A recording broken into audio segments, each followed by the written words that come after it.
La mayoría de criaturas existentes de Trevor Henderson tienen la peculiaridad de que producen sonidos que para los seres humanos resultaría aterrador de escuchar, ya que en la mayoría de casos esto quiere decir que te encuentras en grave peligro, porque te puedes encontrar con monstruosidades horrendas dignas de tus peores pesadillas. Es por eso que hoy aquí te presento voces y sonidos de las criaturas de Trevor Henderson.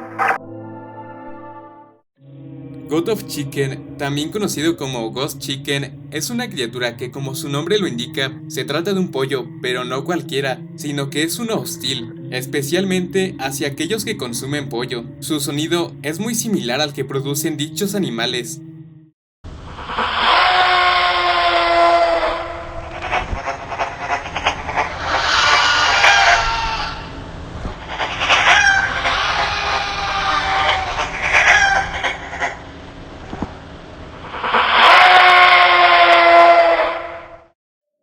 Pursuer o el Perseguidor es una criatura humanoide semitransparente. Esta tiene cierta semejanza a un zombie, teniendo los ojos completamente blancos. Regularmente aparece en lugares con una iluminación escasa.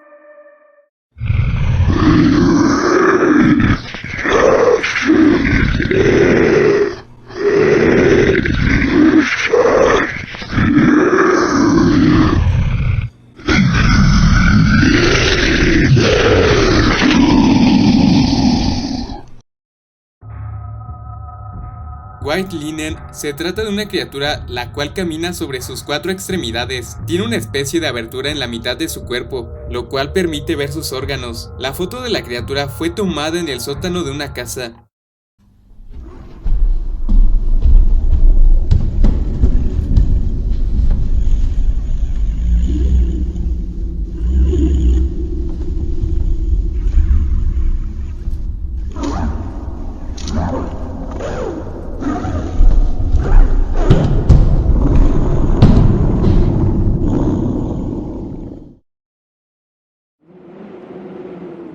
Les mando saludos a todos los que comentaron en el video pasado.